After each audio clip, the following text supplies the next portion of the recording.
Hello दोस्तों, आपका अपने चैनल हॉन्टेड हिस्ट्री हिंदी पर स्वागत है। आज जो मैं आपको कहानी सुनाने जा रहा हूँ वो मुझे मेरे दोस्त ने सुनाई थी कि कैसे एक सिक्योरिटी गार्ड ने अपने मालिक की जान बचा ली। आज से करीब 10 साल पहले राजू, जो कि एक सिक्योरिटी गार्ड है, वो अपनी अच्छी आदतों की वजह से किसी एक जगह पर टिक ही नहीं पाता, क्योंकि उसके साथ के लोग उसे काम नहीं करने देते और किसी न किसी वजह से उसे निकलवा देते। उसने बहुत ढूंढा पर अब उसे एक जॉब मिल चुकी है। उसके मालिक का नाम सुमित था, जो कि आदतों का बहुत अच्छा और एक नामी बिजनेसमैन है। उनकी ना तो किसी दुश्मनी और ना ही किसी से लड़ाई झगड़ा होता था। राजू का पहला दिन था तो उसने देखा कि सुमित जी के घर पे एक बहुत ही स्ट्रिक्ट रूल था कि सिक्योरिटी गार्ड घर के अंदर नहीं आ सकते, और अगर उन्हें कोई काम होता तो वो पहले पूछते और तब वो काम करते। एक दिन की बात है कि रात के समय राजू यह देखता है कि छत पे से एक काली परछाई एक कमरे में जा रही है। जब राजू ने ये देखा तो वो भागकर घर की तरफ गया और गेट पीटने लगा। अंदर से एक बुजुर्ग महिला आई और उन्होंने मुझे डांट के भगा दिया। ये चीज़ देख के राजू को बड़ा अजीब सा लगा। उसने सोचा कि अगले दिन मैं ये बात मालिक को बता दूं, पर अगले दिन मालिक मुझे मिले ही नहीं। वो सुबह गए और रात में आए।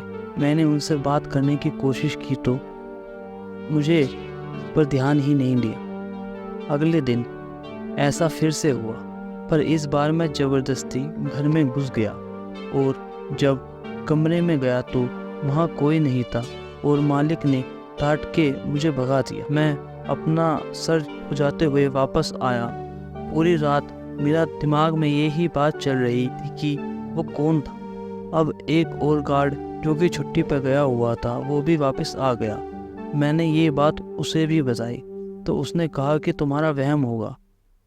उसी रात जब वो काली परछाई मुझे दोबारा दिखी तो मैंने अपने साथ वाले गार्ड से कहा कि वो देखो, तो उसने कहा कि क्या देखूं। उसे कुछ भी दिखाई नहीं दिया, पर मुझे साफ दिखा रहा था कि कोई काली सी परछाई अंदर गई।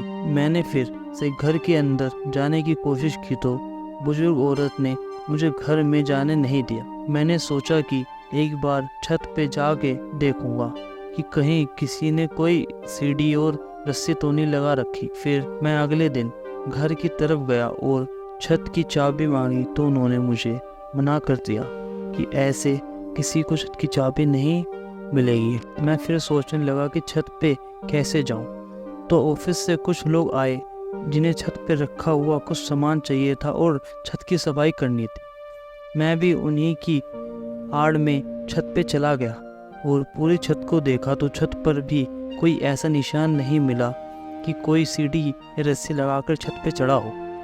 जब मुझे कुछ नहीं मिला तो मैं छत पे से नीचे आ गया और उस रात मुझे वो साया फिर से छत से नीचे आता हुआ दिखाई दी। इस मैंने पक्का मन बना लिया था कि इस बारे में मालिक से बात करूं। मैं फिर से रात में घर में घुस गया और जैसे ही मालिक के कमरे में गया तो देखा कि मालकिन बहुत डरी हुई थी और कह रही थी कि ये अभी खिड़की की तरफ देखकर बड़ी अजीब तरह से कुछ बोल रहे थे।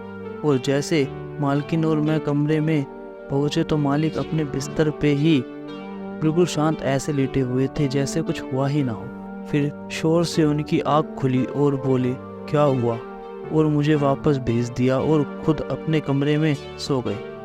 मैं अपने कमरे में वापस आ गया और सोचने लगा जो मालकिन बता रही थी। सोचते सोचते मुझे पता नहीं चला कि कब सुबह हो गई। रोज़ सुबह 6 बजे एक गाड़ी आती है जो घर में फ्रूट और वेजिटेबल देता है। जब वो आया तो घर के नौकर ने मुझसे कहा कि जाओ और फ्रूट सभी के कमरे में रख के आ जाओ। मैं उसका कहे अनुसार फ्रूट की बास्केट ली और मालिक के कमरे में जाके रख दी और वापस आ गया। करीब 15 मिनट बाद मालिक के कमरे में से किसी के चीखने की आवाज़ आई और आवाज़ इतनी तेज़ थी कि करीब बाहर सिक्योरिटी गार्ड रूम तक आई। मैं और दूसरा सिक्योरिटी गार्ड भाग के घर में मालिक के रूम में गए तो देखा कि मालकिन कमरे के बाहर खड़ी है और कमरे में बहुत अजीब सी कीड़े मकोड़े हैं जो कि आम तौर पर दिखाई नहीं देते। मैंने एकदम से ही जाके खिड़की खोली और वो सारे खिड़की से बाहर भाग गए। जब हमने ये देखा कि कीड़े आए कहाँ से, तो वहाँ पर वो फ्रूट की बास्केट रखी हुई थी और उसके सारे फल सड़े हुए थे, जैसे कि वो फल पता नहीं कितने साल पुराने थे। मालकिन ने फ्रूट सप्लायर को बुलाया तो वो भी ये देखकर हैरान हो गया। बस मालिक के ही कमरे के फल सड़ गए थे और किसी के कमरे के भी फल सड़े नहीं थे। यहाँ से मुझे कुछ डाउट होने लगा कि यहाँ कुछ तो है।